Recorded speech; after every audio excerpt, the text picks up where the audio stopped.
everybody, and welcome back to another great edition of my Grue Rume Show. And for the Grue Rume Show today, I got a really awesome, amazing guest, and he is an AEW star and an actor, and he's in the movie The Iron Claw about the wrestling dynasty family, the Von Erichs. And I'm really looking forward to talking to him about the film, about acting, about wrestling. I am Rocco. Oh, his name is Ryan Nemeth, and like I say, he's an AEW guy. I am Rocco Cross. I am the host at Stutters. I am the host of the Grue Room, and my interview with Ryan will be coming up very soon. This is my Grue Room, and as always, welcome to my nightmare. So stay tuned. All right, buddy. Welcome to Grue, and thank you so much for taking time out of your night. Thank you for having me. I'm a longtime fan, and your background is very scary. And I love scary movies too. Oh, I saw Little Macho Man. Who else you got back Yeah, there? yeah. I got Macho Man up there too, and I got Sting and the Crow, and Okay, yeah. yeah, nice. When I was a child, that Child's Play was like one of the most scary things to me. I'll tell you this. I'm just gonna hijack things right now and tell you because your Go background is for it. motivating me. And I just talked to my dad on the phone about scary movies.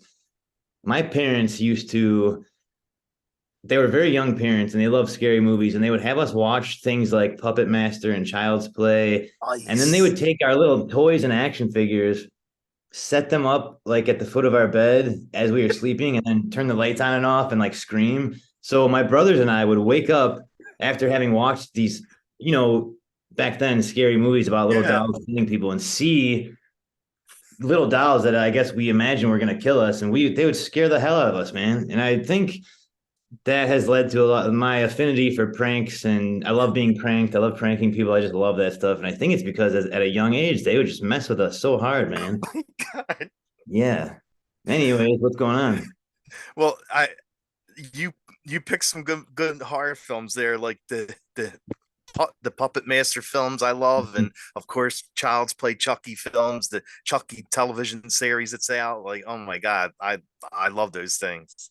All I ever want to do is watch scary movies. I have to stop because it's December and now it's holiday movies, but then it's right back.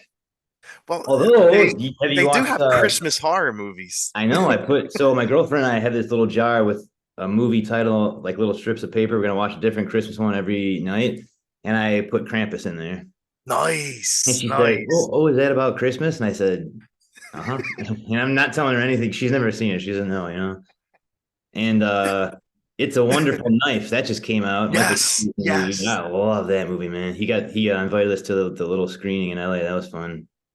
Yeah, Man, I just Justin interviewed Long. someone from that movie. I don't remember the name now, but I just interviewed someone from that horror movie. It's a wonderful knife, and I just got sent the screener, so I'm gonna watch it. Oh, you're gonna love that movie. Then I'm glad I didn't say any more because I was just about to spoil a little something. Justin Long is so good in it though.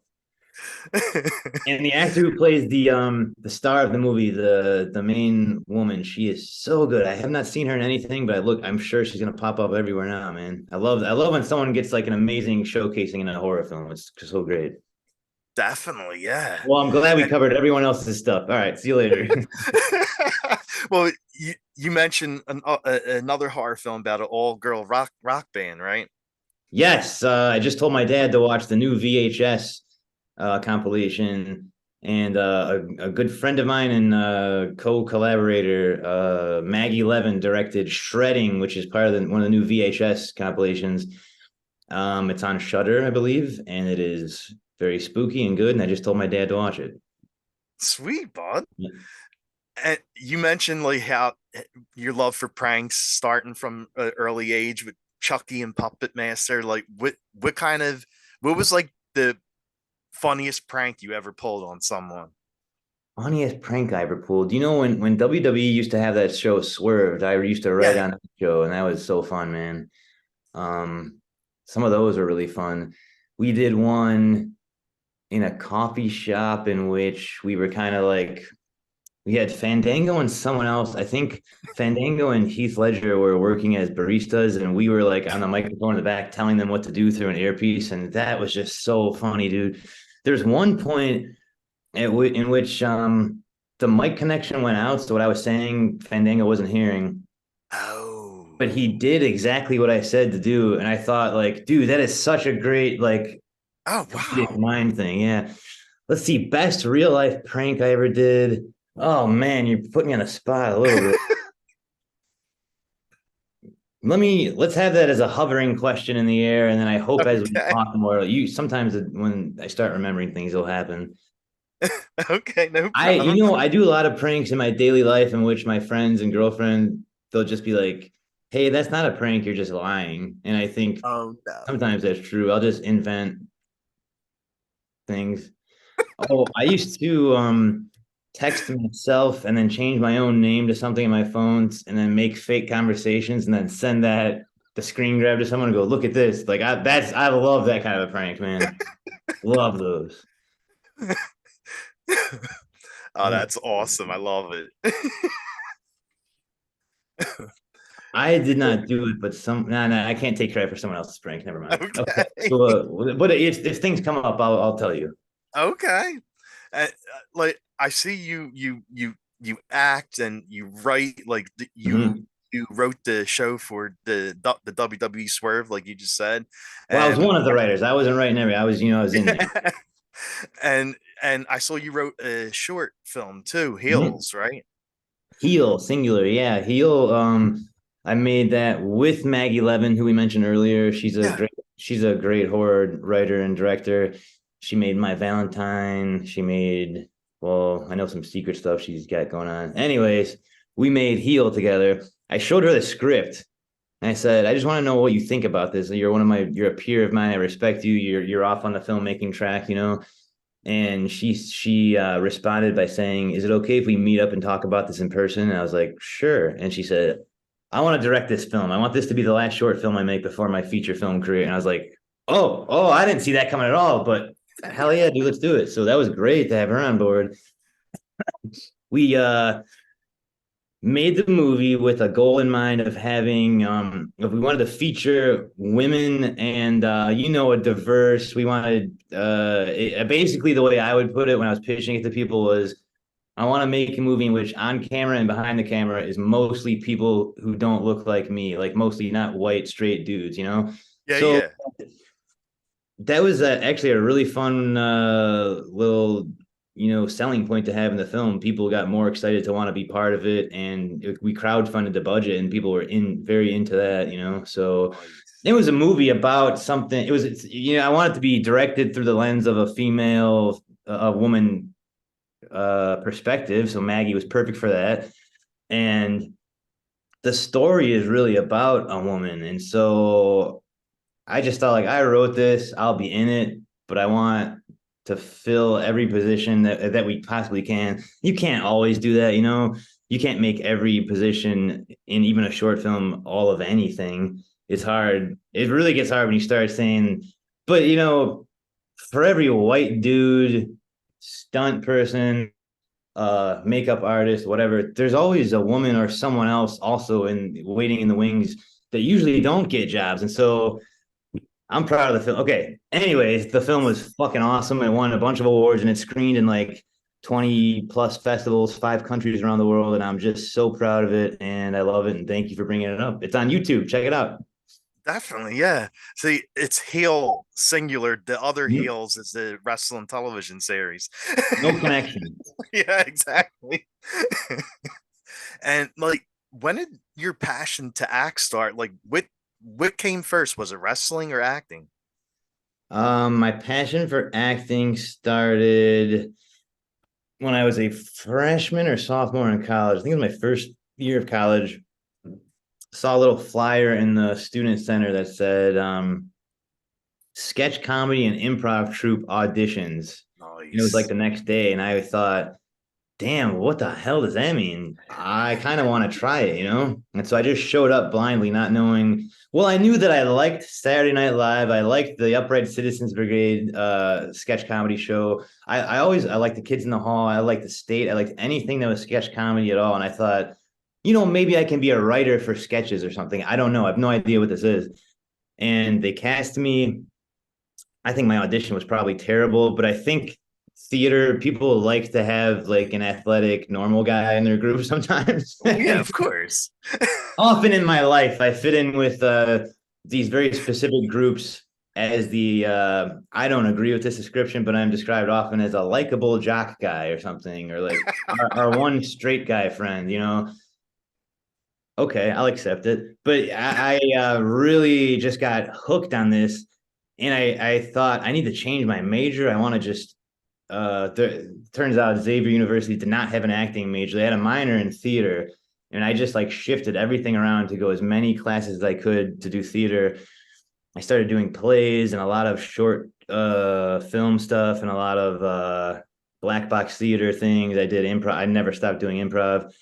I started spending summers in Chicago doing like what do you call it when you do something a bunch all at once? It's a class that's like condensed real fast in like a month instead of all semester. You got me there.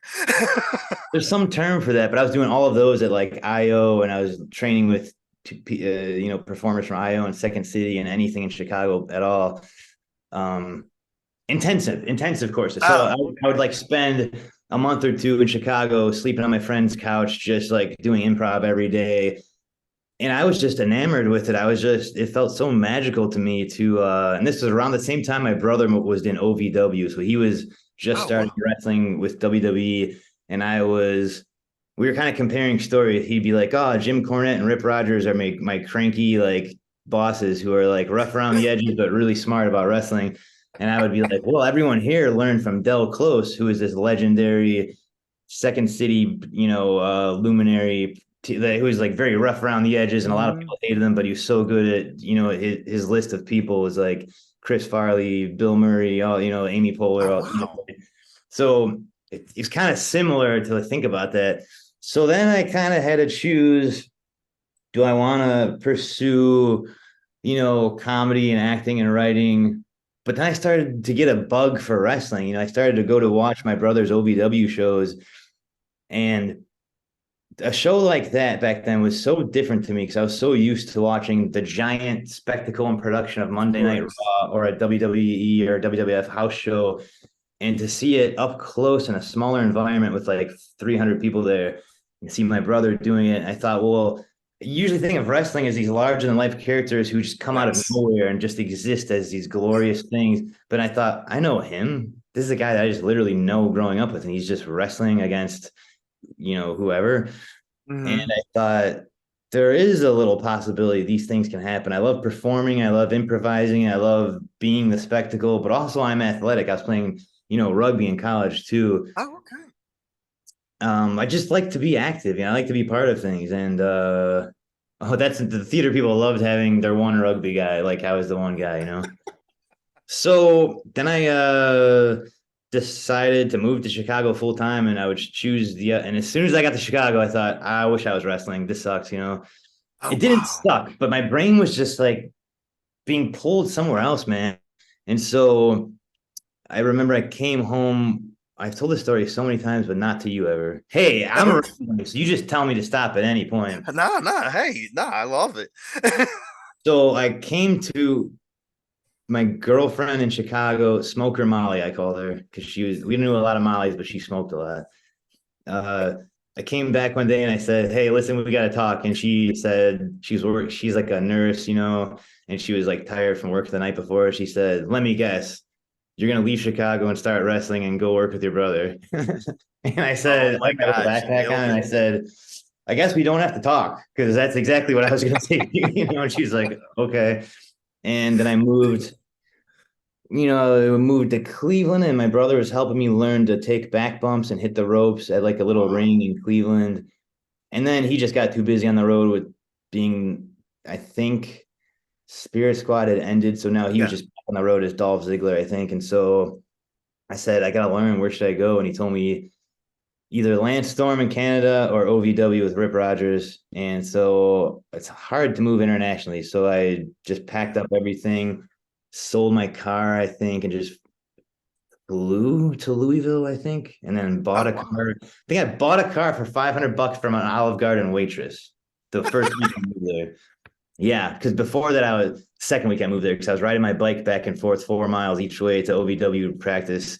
Oh my And God. well, sometimes it would rain. So like I had to get a car, man, you know. So yeah, this server at the Olive Garden was trying to sell a car for $500, and I said, I will buy this car from you. So I bought it, and that was my car. And Nice.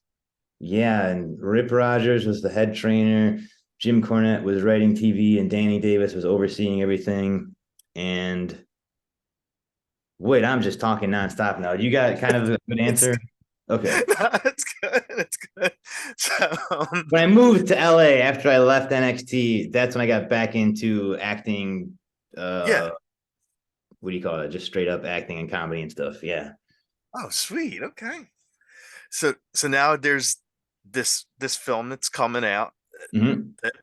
the Iron Claw, and I actually got to see a screener of it, and I loved it. Like You saw the whole movie, or is yeah, that okay? Cool. yeah, it was like so spot on, like with Kevin Carey, like the movie was just amazing. Incredible And film. yes, so how did you get to be part of the film? Well, I got to be part of the film in the same way that I've gotten to be part of anything else is I auditioned and booked it, I guess. And I was very lucky. I remember I auditioned from Atlanta. I was visiting my girlfriend because she was shooting Gotham Knights in Atlanta. So she was living in Oh, Atlanta. sweet. Yeah, so I would go back and forth, stay with her, and it was kind of hard, man. But while I was there, I got the audition for my manager. He was like, "Hey, there's a wrestling movie they're casting. Can you get this, self tape done?" And I was like, "Oh man!" Like I told him, like, Anna, sorry, I know I'm here to visit, but like I have, and she's like, "Let's do it." And she's an actor. She has the whole self tape set up, ready to go. So we shot Oh, it, okay. shot the thing. I felt really good about it. And then he just didn't hear for a while, and I thought, well, I probably didn't get that part. That's okay. And then as I was on a flight to or from AEW somewhere, I don't remember where, but I had the Wi-Fi going. I always like to have the Wi-Fi on the flight. My manager texted me and goes, "Hey, open your email. You need to confirm this. Like you just got offered a role, like a supporting major role in the Iron Claw." And I was like, "What? Oh, shit, shit." So I had to like go. And he's like, "Please confirm. Where are you? I've been calling you." I'm like, "Oh, you can't call me. You can't get phone calls on the plane. You can only get Well, text." yeah, exactly. So he was like, I need to like tell A24 you can do this movie. Where the hell are you? So I like hurried up and tried to like download things and confirm and all that. I was like, whatever the dates are, I'm doing it. Let's do it. And so and I just saw him. I took him to the premiere with me in LA, and he was like, Oh, "Remember sweet. you're on a plane and you just." And I was like, I'm sorry, but wrestlers fly a lot. Sorry. Well, yeah, of course. Especially So you're with AEW, so you're yeah, always traveling. yeah, a lot of travel. So we shot the movie in Baton Rouge, Louisiana. Had a main wrestling stunts coordinator with Chavo Guerrero, who I've worked with many times. He Oh, was he was my guy on heel. He worked on that with us. oh, okay. Um, and he was like a great mentor to my brother when he first started out in WWE too. So we're great family friends. Love working with him, and it was awesome to have him. Any day that I was not playing Gino, I Yeah. would go to the ring anyways for whatever matches they were filming, and uh, I just wanted to be involved because I just love wrestling. I love that time frame of wrestling so much, and so many of the stunts people that had don't know wrestling, Oh. and like Jeremy and Harrison and Kevin. Sorry, I'm gonna call him Kevin. Zach Efron, but I call him Kevin. You I played mean, he Kevin. played the role so Yeah, good. Like so you great. can call him Kevin. They were going so hard into training with Chavo and all of us and trying to pick it up, but it's still something you can't really pick up if you're doing it for a few months or a month or a few weeks. So I would go any day that I wasn't personally to be on camera. I would go to set anyways and get in the ring with him. and I am very proud that I was when I'm watching like the Harley race match. I was just like, Yes. I'm proud of what's happening in here because there's an actor and there's an actor. There's a stunt double and a stunt double. So they had to film every combination of that. So Mhm. the hardest one is when it's two stunt doubles who are both not like wrestlers. Oh. Actually, every combination is pretty hard, but I would just be on hand for anything. Like, and Chad will be like, Ryan, come here, show him a suplex. And like, I'm like, whatever you need. Like, just send, anything from holding a headlock to get like, dude, Zac Efron got suplexed on the cement floor in this film. Like, I think that's in the trailer even. Like, Yeah. No, this guy, well, they all had amazing stunt doubles, and they all like Harris Dickinson has an amazing drop kick in the movie that I'm so glad. And I watched him like that's him. That's not the stumble. That's literally him doing that. Like it's so cool to see that. And you've seen the movie. I'll tell you, I yeah. shot like 3 weeks on the movie, and like my wrestling is like it's like 4 seconds. So I'm like, oh, but they shot entire scenes that are not in the movie. Like they probably Oh yeah, shot of course. 3 movies worth of footage, and Yeah.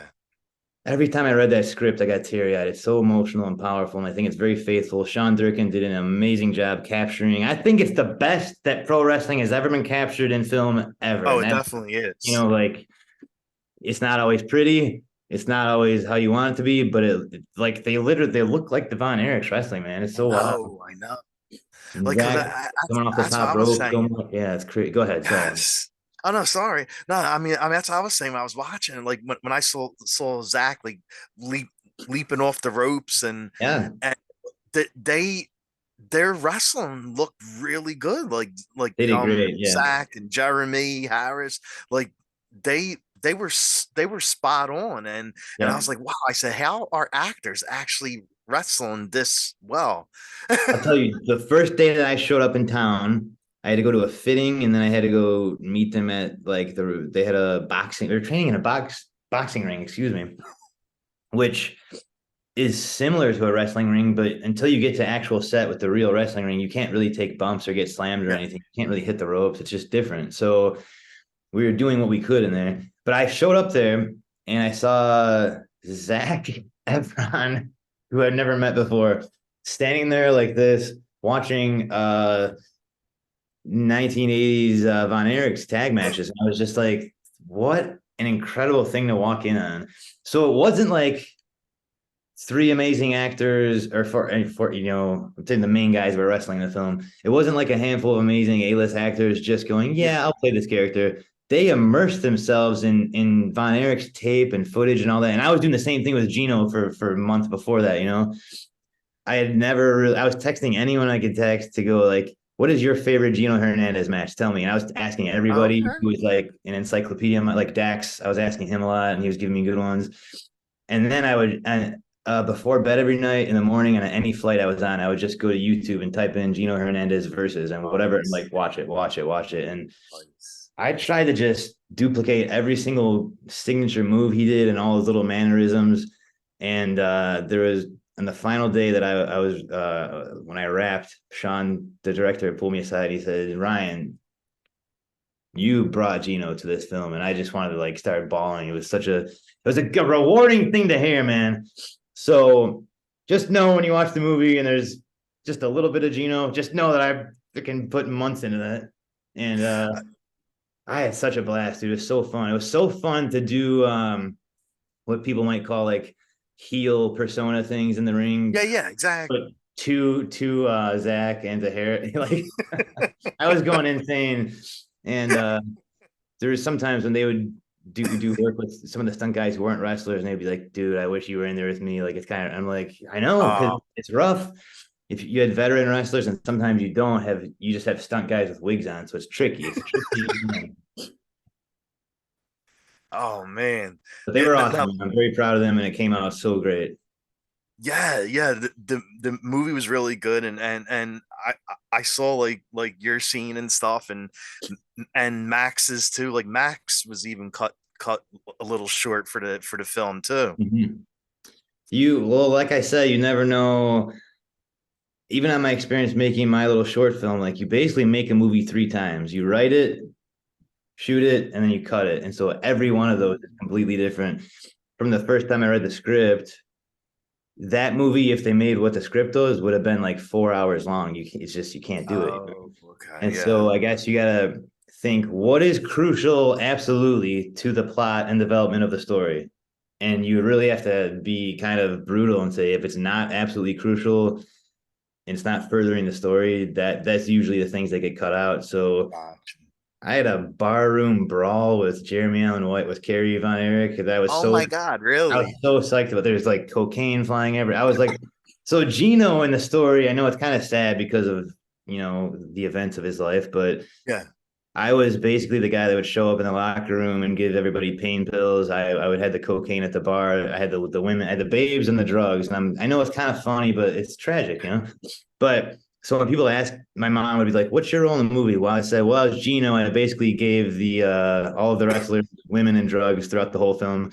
And so I was thinking there's gonna be a lot more of that, but a lot of it got cut. So like there was a scene you probably remember with David Von Erich. Someone hands him pills in the locker room, like Yeah. that's me. And then there's that scene, real quick image of me holding a tray of Coke with a babe on my like, and I thought I wish the rest of that scene shows up because you got David Von Erich dancing on the bar, falls off. Yes. Yes. And then I just started swinging on Carrie Von Erich Jeremy Allen White, and we get pulled apart, and it's like and then we start laughing and hugging, and it's like such a crazy like party scene, after the show at the bar, and it's so perfect, but it's not crucial to the plot, so it's gone, and I get that. You Okay. gotta be efficient, man.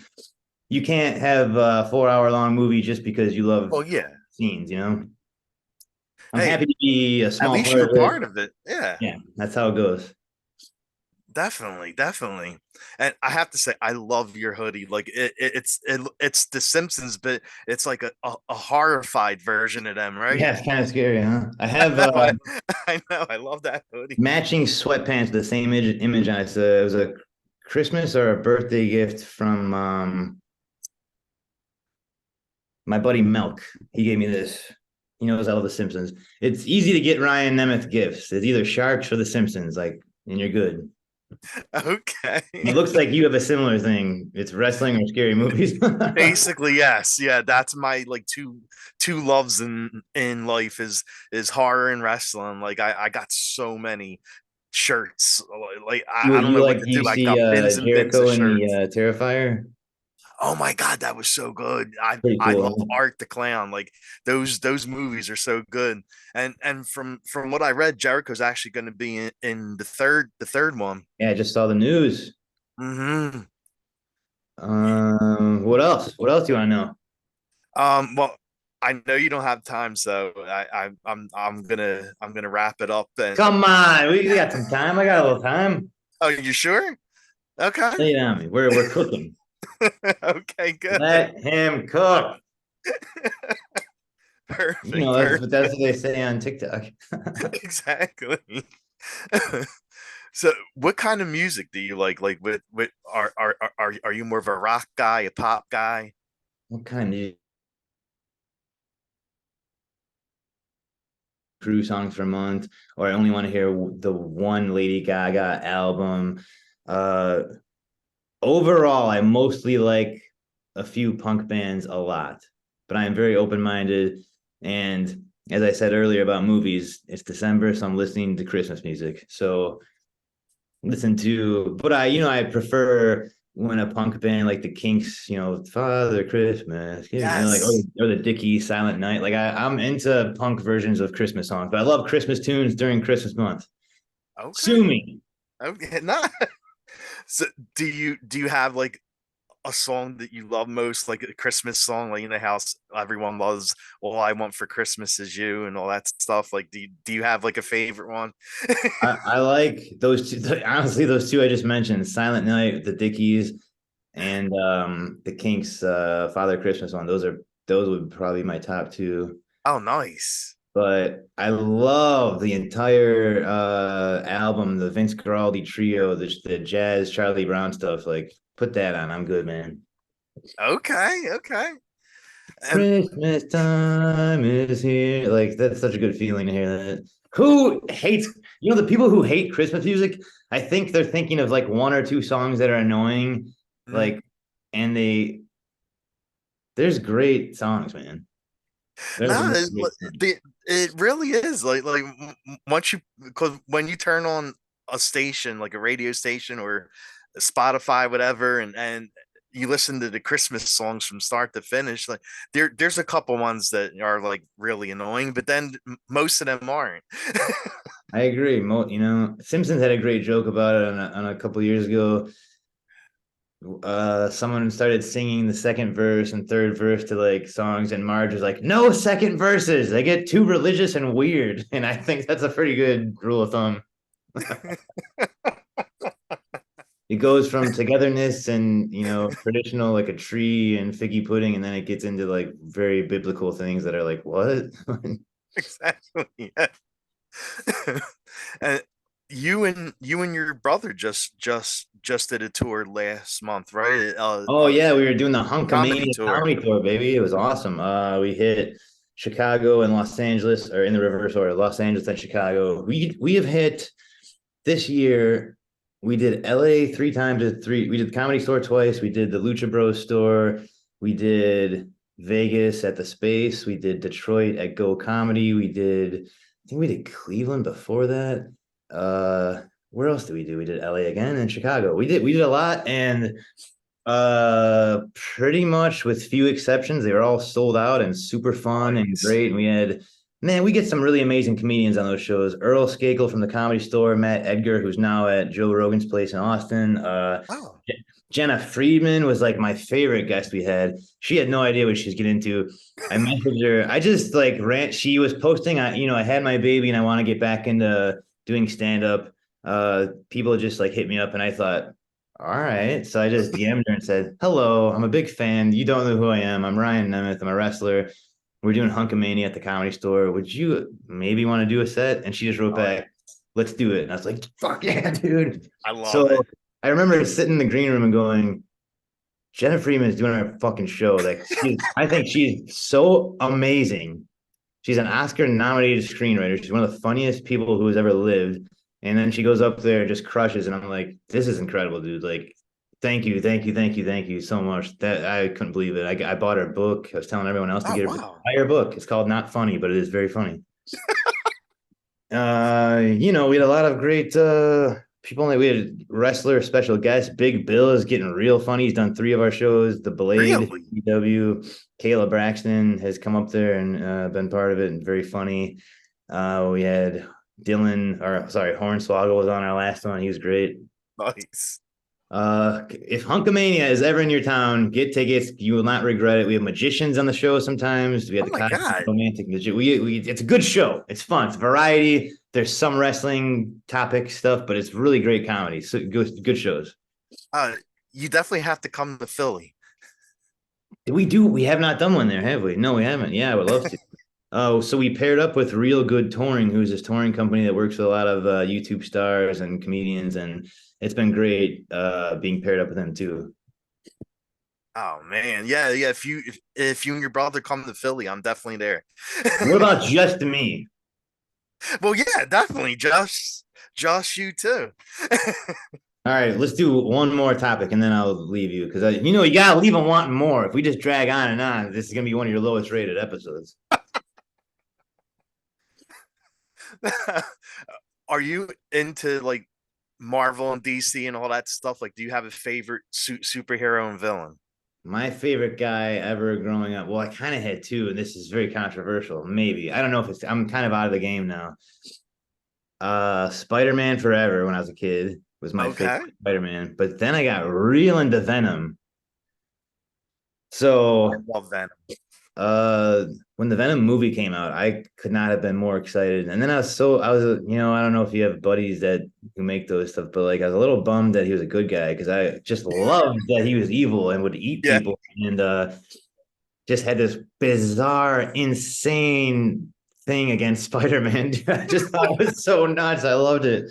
And so it's tricky to not have Spider-Man at all in the Venom world. It was hard. I still like the movie, but man, there was this one-off they did with I think it was Nightmare and Venom and maybe Doctor Strange so I don't know who the third one was, but they were in some like weird dream world and it was so wild. Anyways, I love Venom. I think Venom's the best.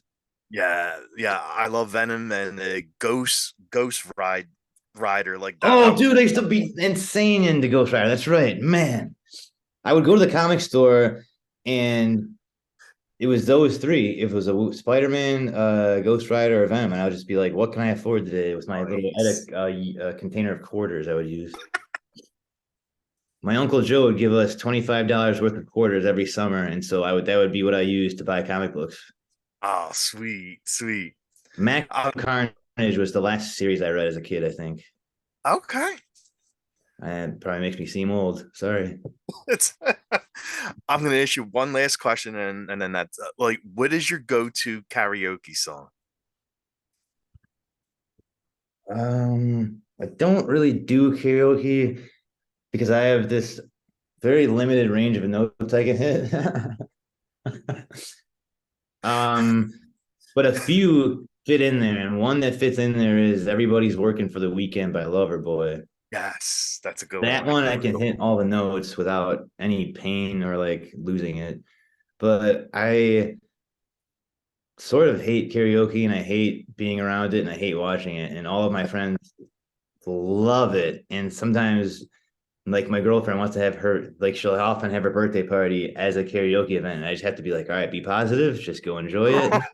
And these are all like actors and professional singers and Yeah. theater people who are just absolutely crushing everything they do. And I'm just like, all right, cool. So Ryan, what do you want to sing? And like, I don't at all want to go up there because I can't do any of this and I'm not good at it and I don't enjoy it and I hate being around it, but you guys are great at it. So I have to just be like, great job. I Right, mean, exactly. because someone always wants to go up there and do they want to do like Queen, they want to do Or like 7 minute Journey. long what's the I need you now tonight. Yeah, yeah, that one. Someone Yes. always wants to do a duet of that and like crawl across the stage and be in like I have to think like, okay, this is maybe this person wanted to be a Broadway star and they're not, but this is their time to shine when they're gonna dominate this stage. So just like enjoy Exactly. it and let them and be positive. So if you're really good at karaoke, great job. There you go. And where can fans follow you at? Supporting cast member of the Iron Claw, Ryan Nemeth says, if you are good at karaoke, thumbs up. People can find me ryannemeth everywhere, I guess. I got Blue Sky and Threads. I think I'm ryannemeth on those too, but Instagram, Twitter. I had to start a new Instagram. I got invaded and hacked, so I lost my check and all my followers. So Oh my God. get it up, baby. Follow me. And I don't know, Hunkamania. Check that out. And go see the Iron Claw December 22nd in a theater near you. And then I think it's on Max after that. But go to a theater for Christmas or Hanukkah or New Year's and go see the Iron Claw, baby. Definitely, it is well worth it. Great, great wrestling film. I agree. Hey, thanks for having me on. Definitely, buddy. Thanks for coming on. I appreciate it. Well, have a really great night and happy You. holidays. Thank you. You too. Wait, I want to ask you something about Philadelphia. Okay. I went there. I might email you. I forgot what I was going to ask you. Something about Okay, no problem. the first time I went there was Luchasaurus. We were doing Okay. we were doing like a Tommy Dreamer show somewhere, and whoever grabbed us from the airport was like, "Have you ever had a cheesesteak? Let's go now." We went right to a restaurant. And that was like my first. And I thought I can't imagine any other city I've ever like lived in picking someone up. There's no. What are you gonna do in LA or Cleveland or Tampa? Like, there's no. I cannot imagine doing that to someone. Is that did this person overdo it, or would you do that to somebody? No, well, Philly's known for that. So, like, whenever a visitor comes into Philly, you always ask them, "Do you want to hit up a cheesesteak place?" And I had no option. This person drove us right there, and we were like, "We got to get to the show." And she was like, "You need to." I'm like, "All right." So it was good, but thought it was it was nothing to miss the show over. well. I just again, I can't imagine someone visiting me in any city I have ever lived in and thinking of like, you got to have a Louisville donut or something. Like, I don't know what it would be. You know. All right, thanks, dude. See you. I'll see you, buddy. Thank you.